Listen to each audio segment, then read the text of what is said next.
Nous recevons pour vous Henri Désiré Nzouzi, expert en diplomatie internationale. Henri Désiré Nzouzi, expert en diplomatie internationale depuis Bruxelles pour un rétro sur l'actualité internationale de l'année 2025. Une forme de paix et une forme d'insouciance. Trump arrive et considère qu'il faut aujourd'hui mettre la main à la poche pour être digne de bénéficier de cette protection. Diffusion ce 7 janvier à 14h, Dallas, 22h Bruxelles, 21h Kinshasa. L'année 2025 fut marquée par l'enlisement du conflit ukrainien pesant sur l'économie et la cohésion politique. En Allemagne et en Italie, la croissance atone a alimenté les débats sur le soutien à... Actualité, American First, conflit ukrainien, Union européenne, Moyen-Orient, défis africains, Washington-Doha, crise climatique. Régional sur le continent africain. Et enfin, dernier point, on a vu que la parole des dirigeants africains n'avait que très peu de valeur. Henri Désiré Nzouzi sur Wangila Connect. Abonnez-vous. Nouvelle année. Henri Désiré Nzouzi, nous vous saluons. Meilleurs vœux. Merci beaucoup. Wangila Connect. Connecter l'Afrique au monde.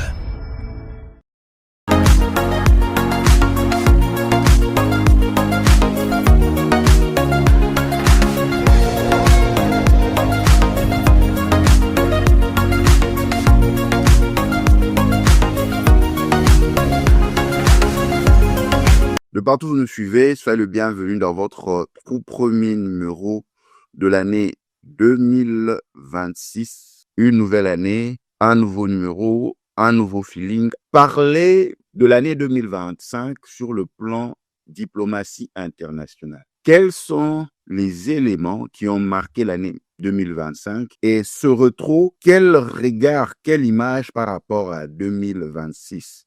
C'est un exercice que nous allons faire autour de ce JT diplomatique rétro 2025 pour débriefer les grandes actualités de 2025. Pour en parler, nous avons l'immense honneur de recevoir notre premier participant pour l'année 2026, Henri Désiré Nzouzi, que je salue et je présente les vœux pour cette nouvelle année. Henri Désiré Nzouzi, nous vous saluons. Meilleurs vœux. Merci beaucoup. Merci surtout de m'accorder le privilège de commencer cette année et permettez-moi également de m'acquitter d'un agréable devoir en présentant mes vœux les meilleurs de santé, longévité, prospérité à toutes celles et ceux qui nous suivent avec beaucoup d'intérêt depuis maintenant plusieurs mois. Henri Désiré Nzouzi, nous allons débuter cet exercice. L'actualité a été abondante, mais nous avons choisi quelques éléments pour pouvoir avoir une cartographie de l'année 2025, qu'est-ce qui a été important et comment cela peut impliquer des perspectives pour l'année 2026. Sans plus tarder, nous allons commencer avec le président américain, American First. Qu'est-ce que nous pouvons garder de cette nouvelle ère que nous avons vécue en 2025? Quelles sont les forces? Quelles sont les faiblesses? Est-ce que le second mandat du président Donald Trump était avec un nouveau souffle? Et quelle perspective pour l'année 2026, Henri Désiré Nzouzi? D'abord, Donald Trump est incontestablement l'homme de l'année.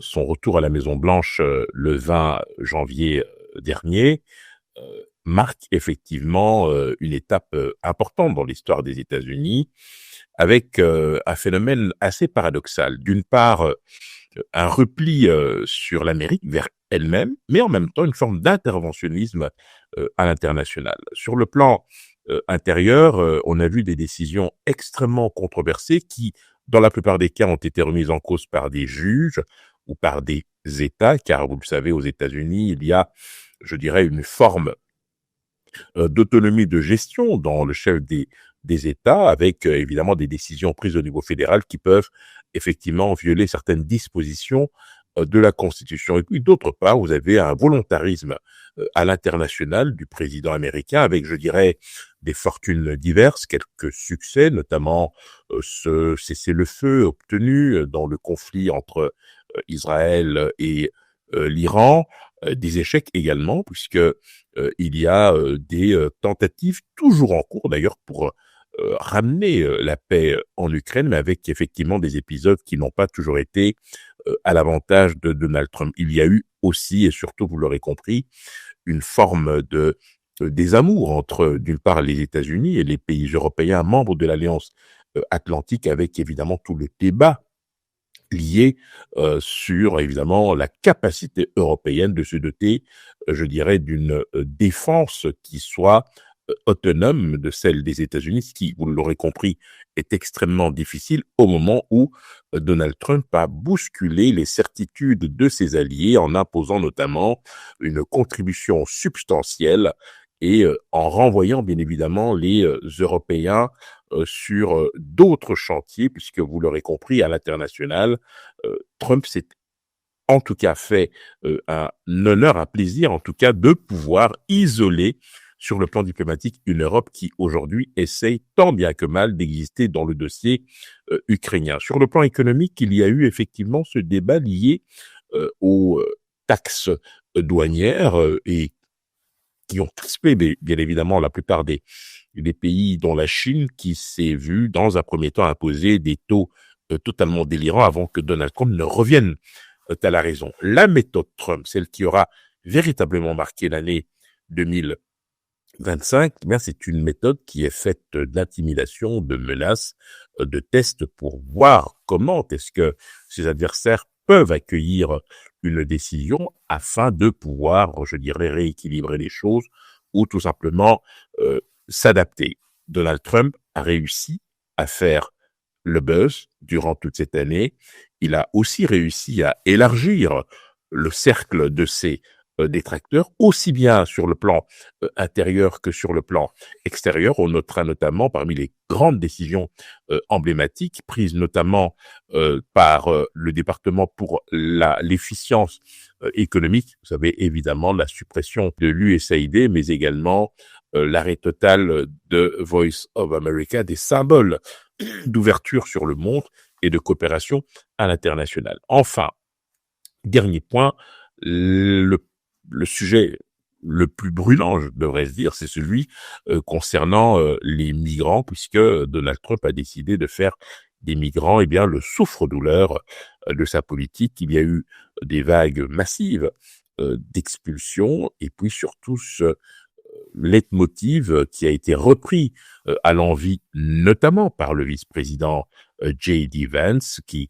considère que finalement les étrangers peuvent constituer une menace, alors que l'on sait aujourd'hui avec beaucoup de certitude que en Europe, par exemple, avec le vieillissement des populations, les populations migrantes ont cette capacité de pouvoir, eh bien, tout simplement maintenir un certain équilibre. On verra très vite aux États-Unis que cette politique anti-migrants marquera ou montrera ses limites, puisque vous le savez, il y a des pans entiers de l'activité économique qui dépendent encore des migrants. On pense évidemment aux chantiers, on pense à toute une série de grands travaux qui nécessitent une main-d'œuvre importante, qui parfois se recrute au sein de la population immigrée. Henri Désiré Nzouzi, nous avons constaté, Donald Trump a promis de ramener la paix. C'était aussi qu'il s'est mis à faire des frappes, notamment la dernière sur le Nigeria. Et comme il s'est dit, il veut protéger les chrétiens. Il y a d'autres exemples. La paix passe par l'imposition de la force en faisant des frappes. Et d'abord, Donald Trump croit fermement aux vertus de la force. Il est convaincu que lorsque l'on a un avantage certain, il faut le pousser jusqu'à l'extrême, car cela permet à la fois d'amadouer ses adversaires, et puis ça permet de réaffirmer la toute-puissance américaine. Ce qui s'est passé au Nigeria et ce qui se passe actuellement, notamment dans le Pacifique, avec notamment les frappes qui touchent les bateaux vénézuéliens soupçonnés de transporter de la drogue, montre que Donald Trump, sur certains théâtres d'opération, n'hésite pas à montrer ses muscles. Cela n'a absolument rien de surprenant. Il l'a fait également en Iran, vous l'aurez compris, lorsque il a été question de frapper les installations nucléaires iraniennes. Encore une fois, c'est la méthode Trump, c'est la manière forte, c'est une manière d'impressionner, c'est une manière de pouvoir repositionner l'Amérique au cœur, je dirais, de la géopolitique mondiale. Je rappelle que le ministère de la Défense américain a été rebaptisé ministère de la guerre, ce qui montre bien à la fois cette volonté de Trump de pouvoir, je dirais, s'immiscer dans un certain nombre de dossiers avec l'espoir de pouvoir éventuellement en tirer profit, tout en étant à la manœuvre pour essayer de trouver des solutions qui peuvent aboutir à une paix durable. Et puis vous avez aussi un positionnement économique qui place en ordre utile les États-Unis dans les différents chantiers qui peuvent être la conséquence d'une normalisation dans certains conflits. Et donc, il n'y a absolument rien de surprenant et cette tendance va se poursuivre en 2026 à la faveur de théâtres d'opérations qui vont s'élargir. Et de ce point de vue-là, je dois admettre que ce qui se passe avec le Venezuela va probablement se poursuivre sur d'autres théâtres d'opérations où l'Amérique aura le sentiment de défendre à la fois ses intérêts et puis surtout de pouvoir normaliser des situations qui sont conformes au statut de puissance que les États-Unis occupent depuis maintenant de très longues années et que Donald Trump va s'empresser d'amplifier dans les prochains mois. De partout où vous nous suivez, nous sommes en connexion entre Bruxelles, en Belgique, et les États-Unis d'Amérique, au Texas, à Dallas, où nous recevons pour vous Henri Désiré Nzouzi, expert en diplomatie internationale, producteur associé des unités diplomatiques, initiateur des apéros de la diversité et du networking. Il nous fait l'honneur d'être notre tout premier invité pour cette nouvelle année 2026. Nous allons suivre un reportage sur l'impact du président Donald Trump en 2025 et nous revenons après.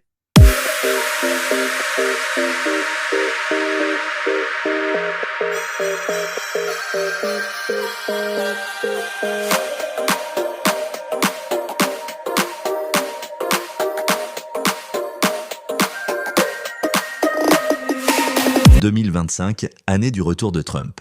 Choc commercial avec une grille tarifaire mondiale visant la Chine, ébranlant l'UE. Priorité, America First, renforcée par une politique migratoire radicale. Sur les dossiers de guerre, soutien exigeant à Israël contre le Hamas et pression sur l'Ukraine pour négocier avec la Russie, fissurant l'OTAN. La Coupe du Monde aux USA offre une parenthèse. Diplomatie de l'accord direct, rapprochement avec les pays du Golfe et médiation historique entre la RDC et le Rwanda. L'accord Tshisekedi-Kagame est signé sous son auspice. Bilan, un virage unilatéral qui a redessiné les alliances et la géopolitique, marquant le retour d'une puissance arbitrant par la force de ses intérêts.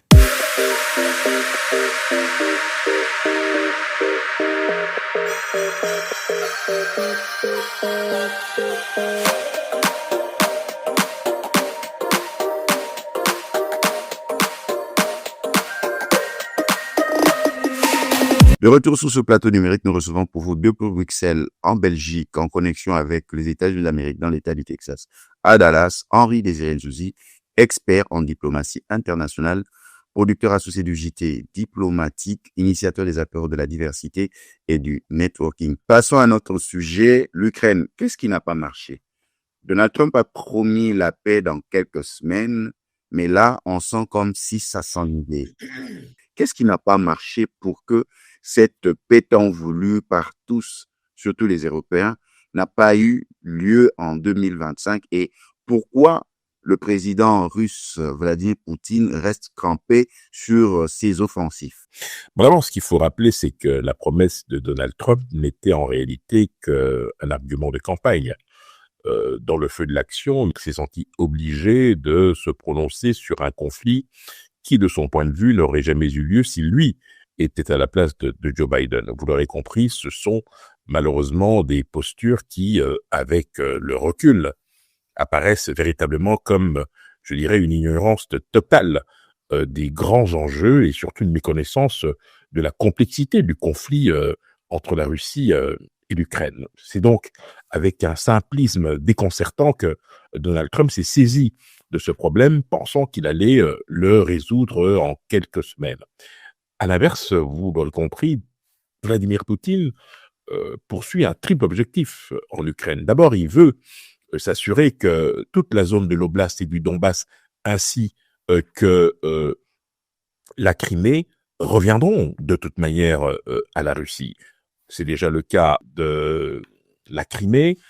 C'est quasiment chose faite dans le Donbass avec quelques zones où l'Ukraine essaye tant bien que mal de résister, mais la dynamique de Poutine, c'est véritablement de conquérir tous ces territoires.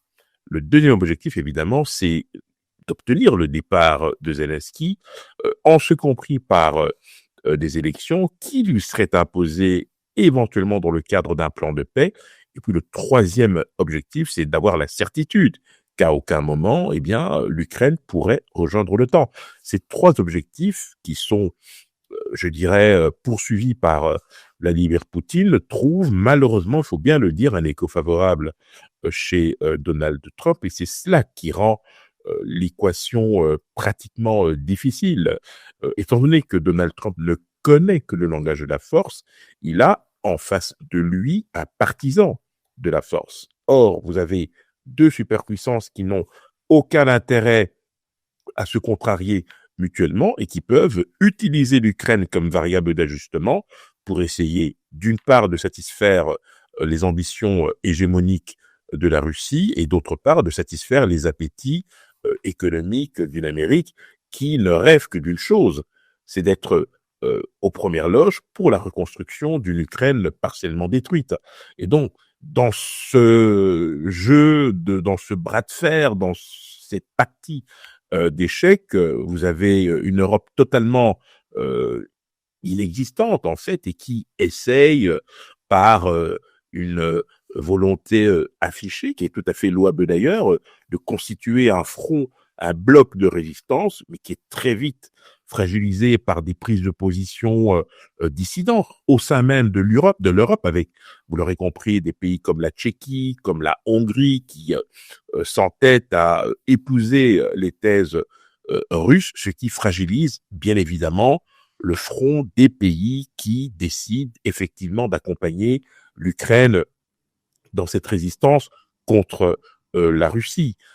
Dans tous les cas, ce qu'il va bien falloir acter, puisque nous entrons dans la 4e année de ce conflit, c'est bien tout simplement la volonté d'une part des Américains de vouloir jouer leur propre partition, mais probablement au détriment de l'intérêt bien compris de l'Ukraine.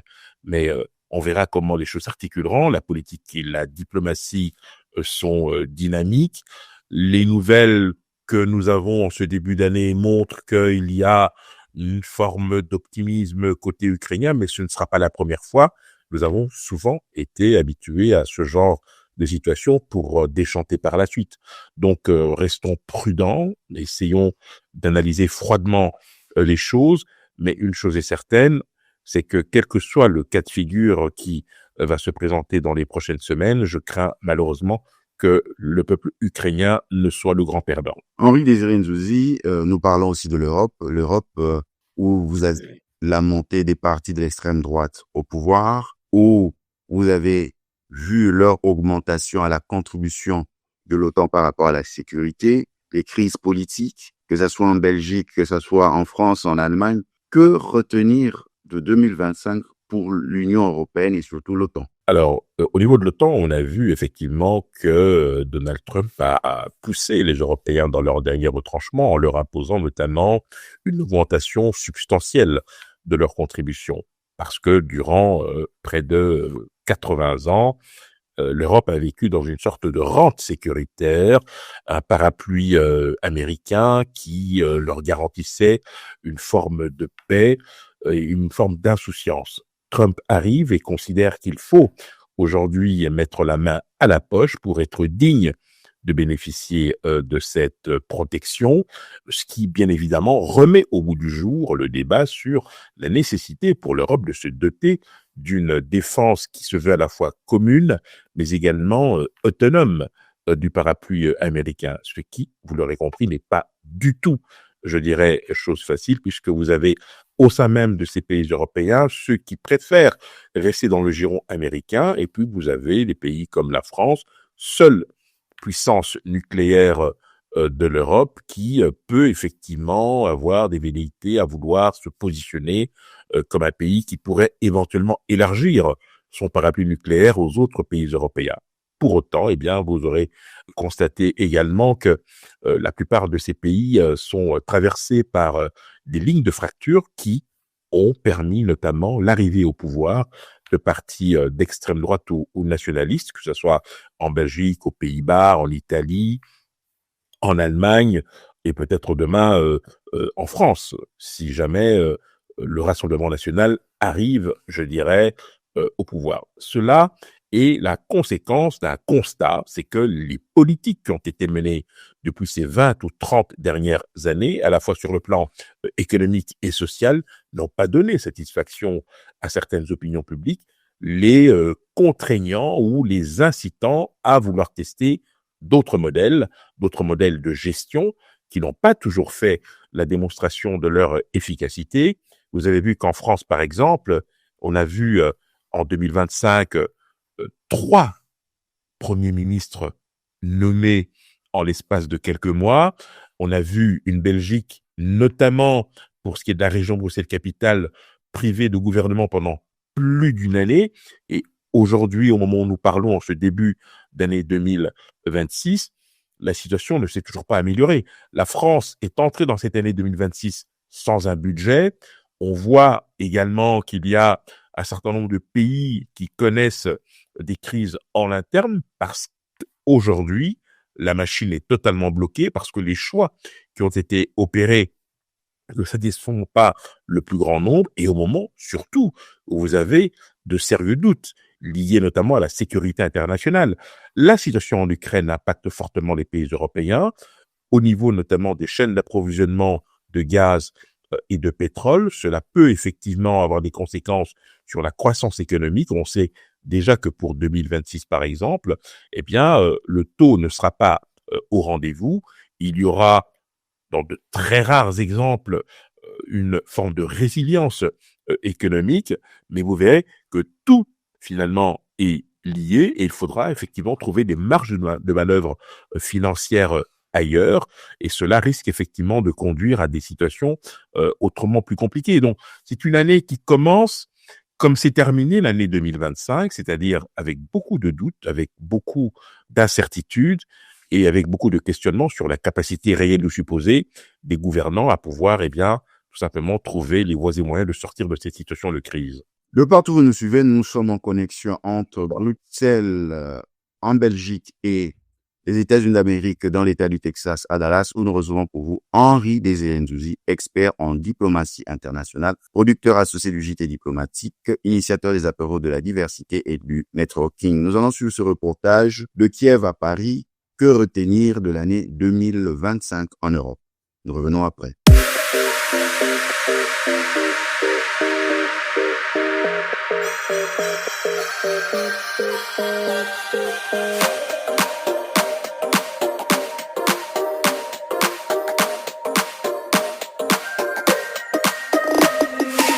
L'année 2025 fut marquée par l'enlisement du conflit ukrainien pesant sur l'économie et la cohésion politique. En Allemagne et en Italie, la croissance atone a alimenté les débats sur le soutien à Kiev. La défense européenne a timidement progressé, poussée par la France, tandis que la relation avec un Donald Trump réélu fut un exercice d'équilibre constant. Bruxelles et Paris durent négocier chaque dossier, du partage du fardeau ukrainien aux questions commerciales. Sous pression américaine et pour financer sa sécurité, l'UE a acté une nouvelle taxation sur les flux financiers. La Belgique, siège des institutions, en fut un champ de bataille réglementaire. Malgré les divisions, l'Union a préservé son unité fondamentale, mais 2025 a révélé sa vulnérabilité et sa dépendance aux aléas transatlantiques.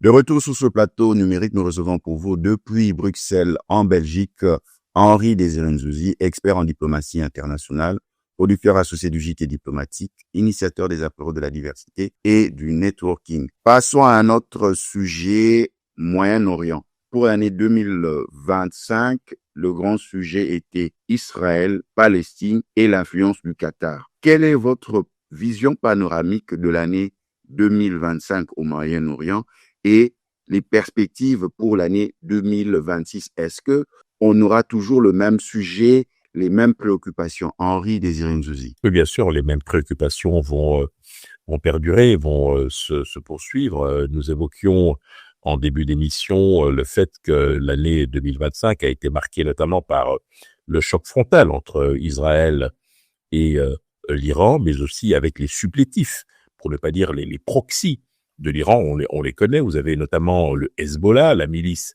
chiite pro-iranienne basée au Liban. Vous avez les Houthis qui sont basés au Yémen, et vous avez bien évidemment le Hamas qui, lui, en fait, a poursuivi son activisme dans la bande de Gaza et ailleurs. Et donc, cette tendance ne risque pas de s'arrêter, indépendamment du fait qu'il y a eu cette signature fort médiatisée de cet accord qui, en réalité, n'a jamais été respecté, puisque au moment où nous parlons, il y a toujours des accrochages et, je dirais, des échauffourées entre les deux, entre les belligérants. Pour ce qui est effectivement de la situation globale au Proche et Moyen-Orient, on a vu une forme de normalisation entre la Syrie et les États-Unis, chose totalement exceptionnelle depuis le départ de Bachar el-Assad, qui a trouvé refuge en Russie. On voit que la Syrie est dans une forme de normalisation. La stratégie américaine, évidemment, c'est de pouvoir se trouver des alliés dans la zone, chose qui n'est pas facile, puisqu'on sait que traditionnellement, l'Arabie Saoudite, les Émirats Arabes Unis, le Qatar sont plutôt proches des Américains. Il y a des différences, je dirais, au niveau de l'appréciation de certaines situations, même si vous avez effectivement des rivalités très fortes, notamment entre les Émirats Arabes Unis et le Qatar, ces deux pays jouant leur propre partition à l'international avec un soft power puissant et volontaire, mais aussi une implication dans certains théâtres d'opération.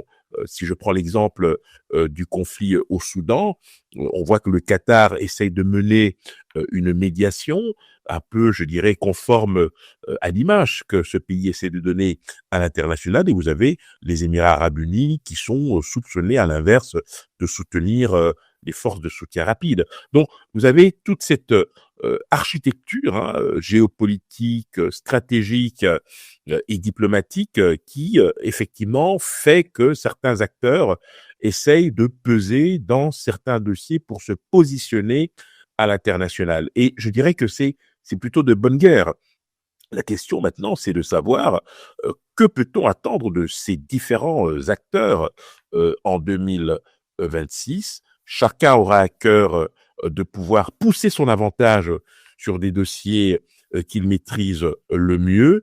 Et puis, vous verrez aussi d'autres tendances qui pourraient, je dirais, se dessiner. Vous savez, les deux échecs les plus importants sur le plan diplomatique en 2025 restent effectivement l'échec de la 80e Assemblée générale des Nations Unies qui marquait les 80 ans de l'Organisation des Nations Unies. On espérait un sursaut qui aurait pu être, je dirais, parachevé par des réformes qui auraient pu remettre au goût du jour une vieille organisation qui aurait été conforme au monde dans lequel nous vivons aujourd'hui. Il n'en a rien été.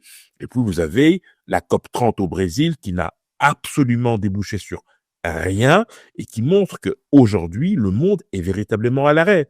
Et donc, il y a d'autres chantiers sur lesquels il va falloir se concentrer, mais lorsqu'il s'agit de pouvoir, à la faveur de rencontres importantes comme celle-là, eh bien, créer les conditions d'un monde beaucoup plus juste, beaucoup plus équitable, eh bien, vous voyez que les vieux réflexes reviennent. Chacun, eh bien, se replie sur lui-même ou alors préfère, je dirais, rester dans une zone de confort qui leur permette de jouer les premiers rôles sur différents dossiers à l'international.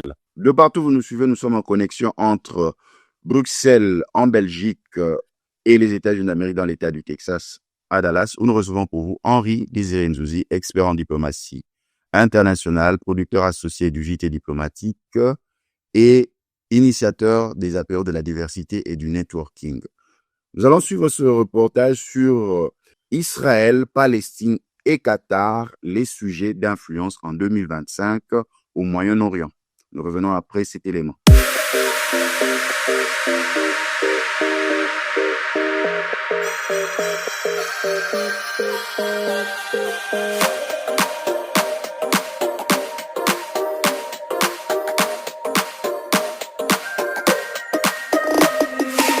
L'année a débuté dans l'ombre du conflit israélo-palestinien. Le blocus de Gaza et les négociations éprouvantes pour des échanges de prisonniers entre Israël et le Hamas ont dominé l'actualité, cristallisant les tensions régionales. Dans ce contexte, le Qatar a consolidé son rôle de plaque tournante diplomatique incontournable, accueillant des pourparlers cruciaux. Sa rivalité d'influence avec l'Arabie saoudite a persisté, chaque puissance manœuvrant pour définir l'avenir de la région. L'élection de Donald Trump a brutalement réorienté la politique américaine. Son implication directe, favorisant une approche unilatérale, a fragilisé la coordination traditionnelle avec l'Union européenne, profondément divisée sur la voie à suivre. Finalement, 2025 a confirmé l'absence de solution durable. Les dynamiques de pouvoir régional et les ingérences externes ont continué de primer sur la recherche d'une paix inclusive, laissant la situation plus volatile que jamais.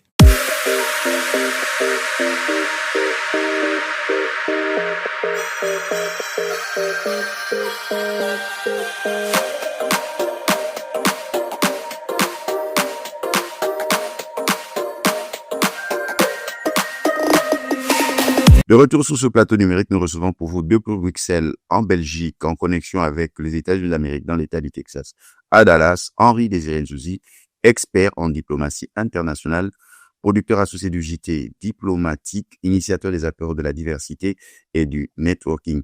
Passons à notre sujet. Nous allons parler des défis africains. Nous allons commencer par une analyse globale. Nous avons vu les États du Sahel, ces différents putschs qui ont amené à la tête des États, des militaires, des juntes. Et vous avez ce cartel des dirigeants qui ont plus d'une trentaine d'années au pouvoir, mais qui ne sont pas dérangés. Et une cassure des pays africains sur les grands sujets de conflit en Afrique. Et il y a aussi les influences de l'Europe sur l'Afrique, surtout de la Chine aussi. Vous avez aussi la Russie. Est-ce que les défis 2025 pour l'Afrique ont-elles été relevés ou ces défis continueront jusqu'en 2026? Henri-Désiré Nzouzi. Alors, les défis continueront. S'il y a quelques points qu'il faut relever pour 2025, d'abord sur le plan électoral, on a vu effectivement des pays comme la Côte d'Ivoire, la Tanzanie, le Cameroun, qui ont connu des élections présidentielles et qui se sont soldés par la réélection de leur président sortant, avec évidemment une forte contestation et surtout la preuve qu'il y a un véritable décrochage entre une jeunesse qui aspire à un avenir meilleur et une classe politique vieillissante qui s'accroche encore à ses privilèges. Ça, c'est un premier point. Deuxième point, on a vu également une volonté de rupture dans le chef de certains pays. On pense à l'alliance des États du Sahel, on le rappelle, le Niger, le Burkina et le Mali qui ont consolidé cette alliance en créant notamment une banque d'investissement, en mutualisant les efforts sur le plan diplomatique, en étant en rupture totale avec la CEDEAO, mais maintenant néanmoins des ponts au niveau bilatéral avec certains pays. Troisième point important, on a vu la persistance de certains conflits, puisque l'activisme des groupes djihadistes n'a pas cessé dans le Sahel. On a vu également des velléités de coups d'État, certains même ayant abouti. On pense évidemment à la Gambie. Bref, une sorte de melting pot dans lequel on retrouve tous ces vieux démons qui ne cessent de tirailler le continent africain depuis de très longues années. Et la tendance ne va pas s'arrêter en si bon chemin, parce que vous verrez que le conflit au Soudan va aller croissant. On n'a pas beaucoup parlé de la Libye, mais là aussi, il faut bien savoir que depuis l'intervention des Occidentaux en 2011, ce pays va de mal en pis. Et puis, vous avez, au niveau de l'Union africaine, une véritable crise de leadership. L'Afrique, à travers ses institutions, a été incapable de résoudre le moindre conflit. L'Afrique a été à la traîne sur le plan institutionnel, servant de variable d'ajustement dans d'autres crises où elle était appelée à la rescousse uniquement pour faire, je dirais, de la figuration. Le seul point sur lequel l'Union africaine a réussi à se mettre d'accord, c'est de suspendre tout simplement la Gambie de l'Union africaine à cause précisément du coup d'État, mais on voit très bien que les conséquences ne sont que très marginales. Et puis, vous avez un dernier phénomène très important, c'est que lorsqu'on n'est pas d'accord avec les options qui sont levées au niveau régional ou sous-régional, on assiste à des rapprochements, à des blocs qui se mettent en place. L'exemple de l'AES montre qu'il y a une alternative aux différentes institutions ou aux différentes organisations régionales ou sous-régionales sur le continent africain. Et enfin, dernier point, on a vu que la parole des dirigeants africains n'avait que très peu de valeur, puisque Mamadou Doumbouya, qui avait juré la main sur le cœur qu'il ne serait jamais candidat, eh bien, est en voie d'être candidat. On a vu au Mali et notamment au Niger des promesses qui n'ont pas été tenues, même s'il est vrai, on a eu des conférences qui ont été organisées en interne et des dialogues pour essayer justement de sonder l'opinion ou essayer de pouvoir, je dirais, créer les conditions d'une unité parce qu'il y a effectivement des attentes qui n'ont pas été rencontrées. Et vous voyez ce mensonge qui perdure dans certains pays et qui permettent tout simplement de gagner du temps, eh bien, risque de se heurter à une volonté populaire d'en découdre en 2026. C'est une année très compliquée qui va être aussi une année, je dirais, de clarification sur un certain nombre de sujets. Il y a des questions qui sont restées en suspens et qui vont devoir trouver des réponses en 2026, car si ces questions ne trouvent pas de réponse, nous devrons craindre, à mon sens, des foyers de tension de plus en plus violents et puis surtout le sentiment finalement que rien ne peut se régler sans que l'on puisse tenir compte des aspirations réelles des populations. Henri-Désiré Nzouzi, parlant de l'évolution de l'accord de Washington et de Doha pour la République démocratique du Congo, initiative des États-Unis d'Amérique, et cette initiative au niveau de Doha au Qatar, au gouvernement de la RDC et au M23. Nous saluons les efforts du président de la République, Félix Tshisekedi, qui a démontré la bonne volonté d'être sur toute l'étape des négociations à travers la ministre des Affaires étrangères, Thérèse Kayi-Kwamba. Est-ce que les attentes ont été au rendez-vous? Est-ce que le Rwanda a tenu à ses engagements? Est-ce que quelque part 2025 a donné cette espèce de gage de pouvoir obtenir un issue favorable pour la République démocratique du Congo concernant la présence de l'armée rwandaise imposée par leur président Paul Kagame? C'est un long processus. Vous savez, pour rappel, l'accord de Washington, c'est un peu comme une fusée à 3 étages. Le premier étage, il est essentiellement sécuritaire. Le deuxième, il est éminemment économique. Et le troisième consacre beaucoup plus les relations dites bilatérales entre, d'une part, les États-Unis et la RDC, et ensuite entre les États-Unis et le Rwanda. Et on voit très bien que finalement, dans cet accord, chacun essaye de retirer ce qui peut l'arranger. Sur le plan sécuritaire, on connaît, je dirais, la doctrine rwandaise qui consiste à présenter des prétextes fallacieux qui peuvent justifier sa présence. On les connaît, c'est la neutralisation des FDLR qui est nécessaire et c'est la soi-disant menace qui pèserait sur des minorités. On connaît la chanson et le disque est suffisamment rayé pour que nous ne puissions plus aujourd'hui en tenir compte. Ce qui est important, c'est que la levée des mesures défensives, c'est une réalité. Le problème, c'est que c'est conditionné par une neutralisation des FDLR, tâche qui nous incombe à nous, mais ce qui vient changer un peu la donne, c'est l'adoption de la résolution 2808 du Conseil de sécurité qui remet en selle, d'une certaine manière, la MONUSCO avec notamment une brigade d'intervention, ce qui pourrait effectivement faire bouger les lignes sur le terrain. Mais on en est encore loin parce que, vous le savez, le Rwanda compte évidemment sur l'activisme du M23 pour continuer à vivre dans une sorte de rente sécuritaire à l'est de la RDC.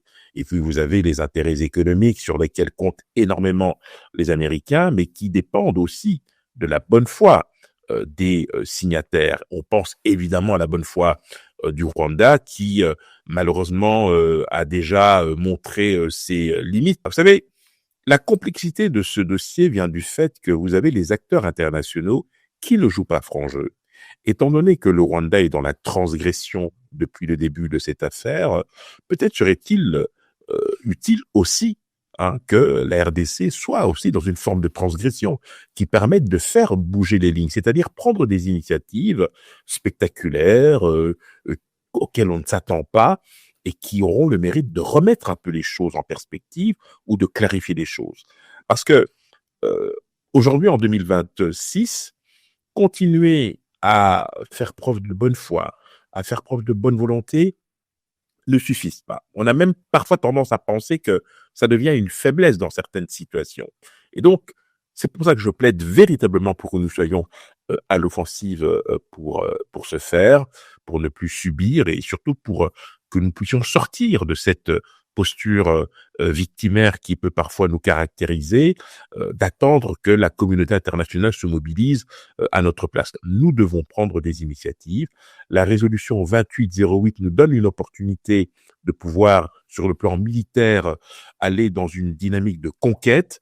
Et cela, d'ailleurs, me semble-t-il, devrait, dans une certaine mesure, nous exonérer de devoir continuer à attendre des résultats hypothétiques au niveau de Doha, puisque Doha est devenu en fait un exutoire pour le M23 qui a la possibilité de faire traîner les choses en longueur, et nous ne pouvons pas continuer à comme ça supporter les caprices de diva d'un mouvement qui sait que quoi qu'il arrive bénéficiera toujours en fait du soutien rwandais, qui à son tour pourra toujours compter sur une forme d'ambiguïté et de duplicité à l'international. Donc, il faut véritablement sortir de cela. On verra comment les choses s'articuleront. Je note simplement que depuis le 1er janvier 2026, notre pays siège en qualité de membre non permanent au Conseil de sécurité. C'est un poste d'observation intéressant. On pourra utiliser certains leviers pour faire avancer un certain nombre de préoccupations qui nous sont chères. C'est beaucoup mieux de le faire à l'intérieur qu'à l'extérieur.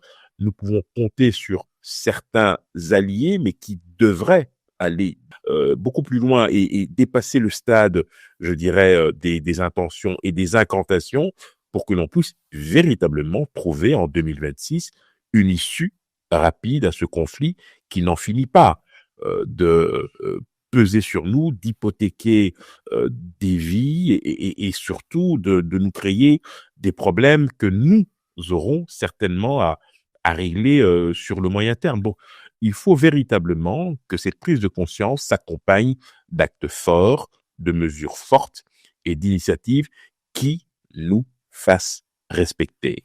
De partout où vous nous suivez, nous sommes en connexion entre Bruxelles, en Belgique et les États-Unis d'Amérique, dans l'État du Texas, à Dallas, où nous recevons pour vous Henri Désiré Nzouzi, expert en diplomatie internationale, producteur associé du JT diplomatique et initiateur des apéros de la diversité et du networking.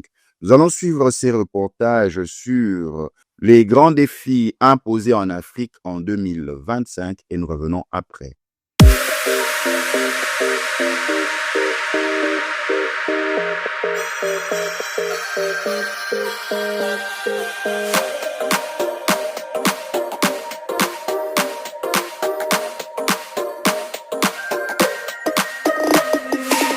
En 2025, l'instabilité a persévéré sur le continent africain. Coup d'État au Niger, au Mali, au Burkina Faso et à Madagascar. Pouvoir militaire consolidé. Longévité politique contestée, comme celle de Paul Biya, entamant un 8e mandat au Cameroun. Stratégiquement, la Chine a renforcé ses liens économiques par les investissements. La Russie, via Wagner, a étendu son influence sécuritaire au Sahel et en Centrafrique. L'Union africaine, paralysée, a échoué à résoudre les crises, notamment en Somalie. L'épicentre fut la RDC. Le soutien rwandais au M23 a perduré, avec Paul Kagame rejetant tout retrait malgré les pressions, y compris américaines. Une médiation qatari n'a pas suffi à désamorcer la crise. En clôture, un accord de paix a été signé sous les auspices du président américain Donald Trump entre le président Félix Tshisekedi et Paul Kagame.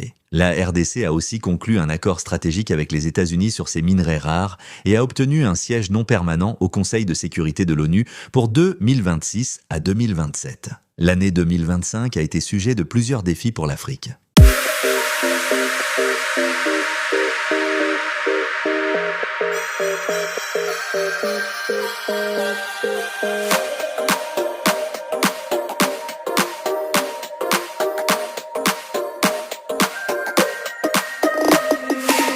De retour sur ce plateau numérique, nous recevons en connexion entre Bruxelles en Belgique et les États-Unis d'Amérique dans l'État du Texas à Dallas, Henri-Désiré Nzouzi, expert en diplomatie internationale, producteur associé du JT diplomatique, initiateur des apéros de la diversité et du networking. Passons à ce sujet, le climat. Henri-Désiré Nzouzi, les promesses climatiques ne sont pas tenues. Les pays riches n'ont pas pu verser les 100 milliards de dollars promis aux pays en voie de développement. Ceux qui soutiennent la lutte contre le réchauffement climatique, notamment la RDC, le bassin du Congo, l'Amazonie, Balem, par rapport à la COP 30, n'a pas tenu ses promesses parce que les pays qui polluent le monde n'étaient pas présents, les États-Unis n'étaient pas présents. La Russie, la Chine, juste des petites délégations sans implication d'imposer quelques changements. Est-ce que, en réalité, 2025, les promesses sur le financement de la réduction du terrement mondial n'étaient que chimériques? Henri-Désiré Nzouzi.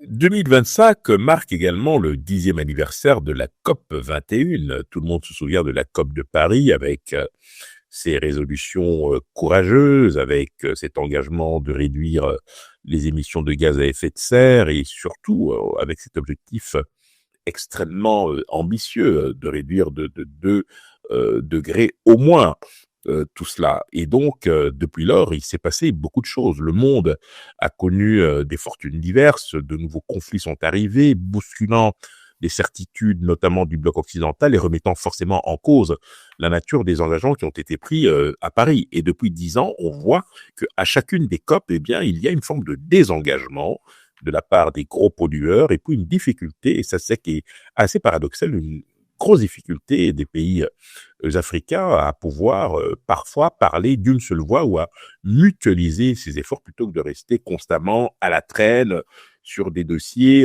qui se négocient ailleurs et qui engagent leur avenir. Aujourd'hui, c'est vrai, les gros pollueurs ont la tête ailleurs, c'est le moins que l'on puisse dire.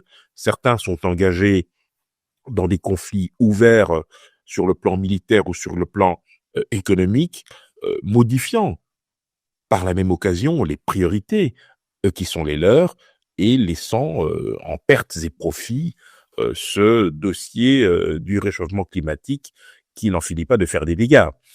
Oui, malheureusement, il faut bien le constater, aujourd'hui, la diplomatie environnementale et climatique est en panne parce que vous avez des sujets qui sont jugés autrement plus urgents, voire plus importants. Et parfois, ce sont des sujets qui placent certains pays face à des dilemmes très particuliers. Trump, dans sa diatribe lors de la 80e session ordinaire de l'Assemblée générale des Nations unies l'an passé, considérait les questions environnementales comme étant, comme relevant d'une forme d'arnaque. En d'autres termes, il considère que les moyens qui sont susceptibles d'être mobilisés pour essayer de lutter efficacement contre le réchauffement climatique, eh bien, pourraient être réaffectés dans d'autres priorités. Et c'est pour cette raison d'ailleurs qu'il y a cette approche un peu simpliste des questions environnementales, pas seulement chez Donald Trump, mais de plus en plus dans le chef de certains dirigeants, parfois même africains, qui considèrent qu'ils pourraient utiliser cet argent beaucoup mieux et dans d'autres domaines. Cela étant, il faut bien prendre la mesure de ce qui se passe, parce que le réchauffement climatique, ce n'est pas une vue de l'esprit. Vous avez des zones aujourd'hui qui connaissent sur le plan climatique des changements radicaux parce que on n'a pas vu venir la menace et parce qu'on a pris avec beaucoup de légèreté ce qui nous pendait au nez. Il faut juste espérer que certains pays puissent reconsidérer cette position et peut-être prendre des initiatives qui soient de nature à pouvoir aboutir soit à l'adaptation, soit à l'atténuation. Ça veut dire que l'on va effectivement trouver un juste milieu, à défaut de pouvoir régler le problème de manière globale, essayer de le faire par palier et en espérant que certains seront tout simplement en capacité de pouvoir le faire, ou en tout cas de s'inscrire dans cette dynamique globale. Nous sommes en connexion entre Bruxelles en Belgique et Dallas aux États-Unis d'Amérique, où nous recevons pour vous Henri Désiré Zouzi, expert en diplomatie internationale. Nous allons suivre cet élément sur les promesses climatiques non tenues en 2025 et nous revenons après.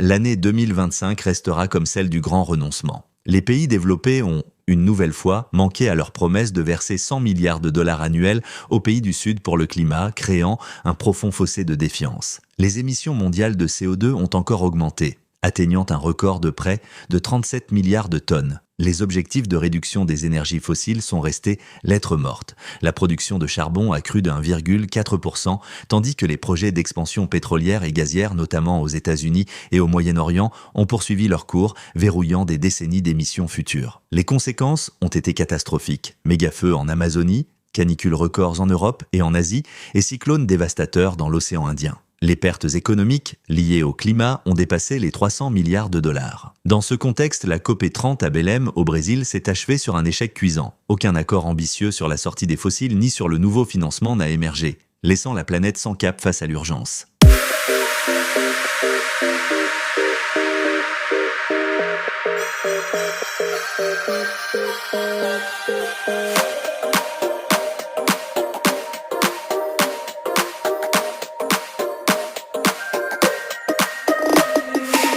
De retour sur ce plateau numérique en connexion entre les États-Unis d'Amérique et la Belgique, nous recevons pour vous Henri Désiré Nzouzi, expert en diplomatie internationale. Nous prenons déjà la dernière ligne droite de nos échanges. Henri Désiré Nzouzi, nous allons parler du networking. Vous étiez partout avec le networking et aussi les apéros de la diversité. Dubaï, Londres, Paris, République démocratique du Congo, Côte d'Ivoire. Qu'est-ce que nous pouvons retenir de l'année 2025 du networking, de ces initiatives que vous portez avec beaucoup d'espoir et beaucoup d'honneur? On le sent, c'est un réel plaisir de ce service que vous rendez à la communauté, surtout parler de l'Afrique dans d'autres continents. Henri Désiré Nzouzi. Il faut d'abord rappeler que le networking est une initiative que j'ai prise il y a de cela 5 ans et qui a pour objectif de connecter les acteurs de la vie internationale actifs en RDC aux différents écosystèmes congolais. Cela signifie, en d'autres termes, qu'il s'agit de réunir de manière ponctuelle, dans l'année, régulièrement, des hommes, des femmes de bonne volonté qui sont déterminés à accompagner la RDC sur la voie du développement. Il s'agit aussi de porter la voix de l'Afrique là où il le faut pour essayer de créer les conditions d'une plus grande convergence de vues sur la manière la plus efficace de promouvoir une Afrique loin des clichés habituels, c'est-à-dire les conflits, les crises à répétition, etc. Et donc, nous avons décidé de nous déployer à l'international, c'est-à-dire de proposer une déclinaison de ce rendez-vous dans des pays dans lesquels nous estimons qu'il est important de porter la voix de la RDC et de l'Afrique. Ça a été chose faite, notamment au Caire en Égypte, à Doha au Qatar, à New York au mois de septembre, en marge de la 80e Assemblée générale des Nations Unies, et puis également à Londres, où nous avons posé nos valises. Pour ce qui est de 2026, nous avons déjà un rendez-vous qui est prévu à la fin du mois de février à Dubaï, et nous serons également à Abidjan à la fin du mois d'avril pour justement continuer à porter ce plaidoyer à l'international et puis surtout pour élargir notre portefeuille relationnel parce que je pense qu'il est tout à fait possible de trouver de bonnes volontés qui peuvent effectivement nous accompagner pour exprimer cette ambition très clairement affichée pour nous de pouvoir bien créer les conditions d'un développement durable, pas seulement en République démocratique du Congo, mais également pour le continent africain. Et pour ce faire, rien de tel que de réunir des Africains entre eux et de pouvoir susciter cette émulation pour que cette vision commune puisse s'exprimer et se traduire dans les faits. Les apéros de la diversité et les networking offrent de grandes rencontres, des grandes envergures sur le plan culturel, diplomatique et économique dans le monde. C'est cet élément que nous allons suivre et nous revenons après.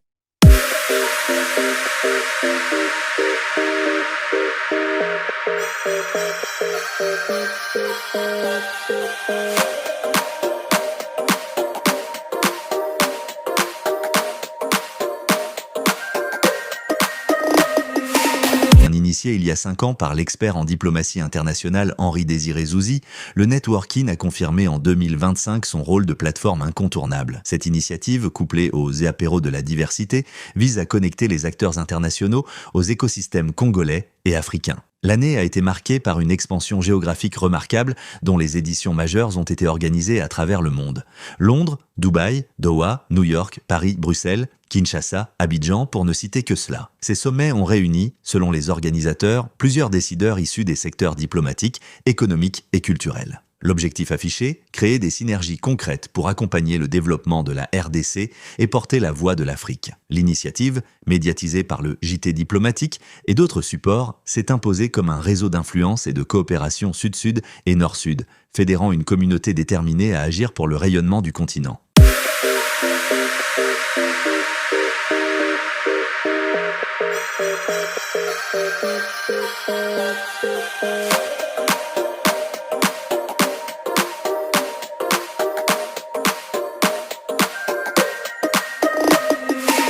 De retour sur ce plateau numérique, nous mettons un terme à ce programme, le tout premier numéro de cette année 2026 avec Henri-Désiré Nzouzi qui nous fait l'honneur d'être le tout premier participant. Henri-Désiré Nzouzi, en quelques mots, nous avons senti que vous avez placé à mot par rapport à la 80e Assemblée générale des Nations unies qui a eu lieu en 2025, un grand rendez-vous, selon vous, un rendez-vous manqué.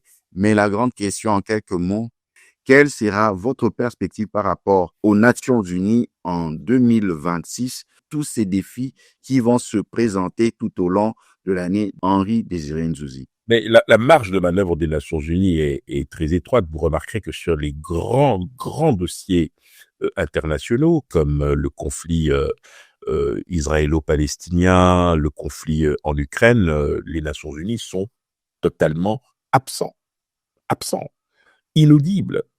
Par contre, sur d'autres théâtres d'opération, maintenant, on le verra probablement à la faveur de cette résolution 2808 qui redonne une forme de légitimité à la MONUSCO qui se voit dotée d'un mandat robuste en RDC. La MONUSCO pourra revenir au premier plan après avoir été priée, il faut bien quand même s'en souvenir, priée de quitter la RDC à la demande même du gouvernement qui avait souhaité un retrait progressif, mais qui a été très vite démenti par les faits, puisqu'on a vu dans le même temps une dégradation, je dirais, du climat sécuritaire. Donc, aujourd'hui, les grands dossiers sont gérés par les États-Unis, qui d'ailleurs ont beaucoup de mal à faire de la place aux Européens. Cette tendance va se poursuivre en 2026. Je voudrais également en profiter pour vous donner quand même un aperçu des crises qui nous attendent en cette année qui commence. Vous avez d'abord l'opposition actuelle entre les États-Unis et le Venezuela. Les Américains,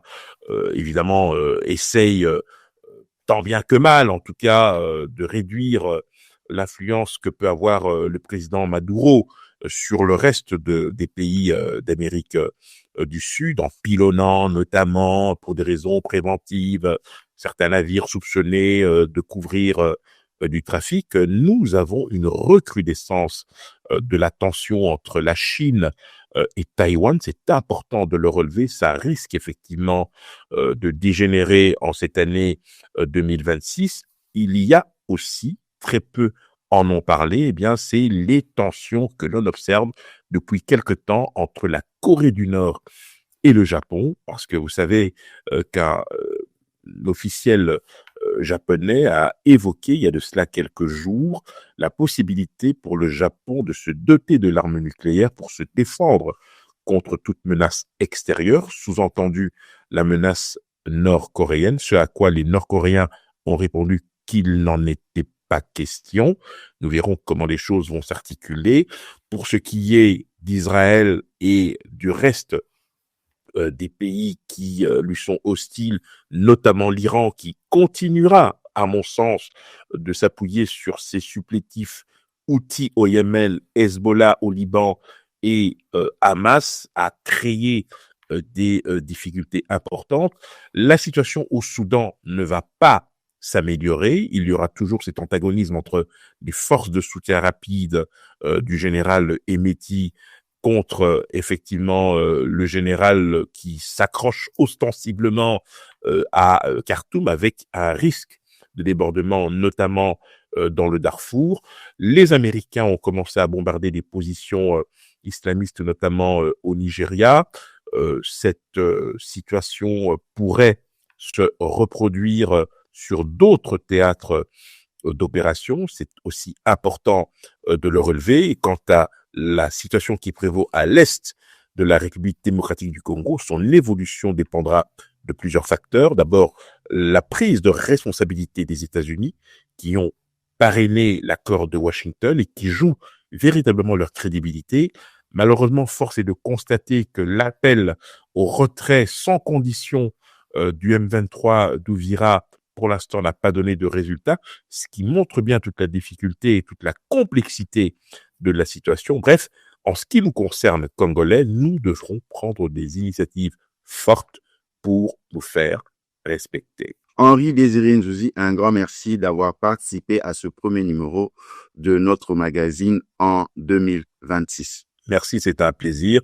À très bientôt. De partout où vous avez suivi, nous étions en connexion entre Bruxelles en Belgique et les États-Unis d'Amérique dans l'État du Texas, à Dallas, où nous avons reçu pour vous Henri Désiré Nzouzi, expert en diplomatie internationale, producteur associé digital diplomatique et initiateur des apéros de la diversité et du networking. Merci de nous avoir suivis en Algérie, au Maroc, en Tunisie. Merci de nous avoir suivis au Kenya. Merci de nous avoir suivis en Afrique du Sud, aux États-Unis d'Amérique, au Canada, en France, en Belgique, à Bruxelles. Merci de nous avoir suivis à Kinshasa, à Goma, Bukavu. Merci de nous avoir suivis à Kisangani, au Lualaba, à Lubumbashi et merci de nous avoir suivis au Congo-Brazzaville, plus précisément à Pointe-Noire. De partout où vous avez suivi, restez branchés à nos programmes. Que Dieu vous bénisse. À la prochaine. Merveilleux. Ciao.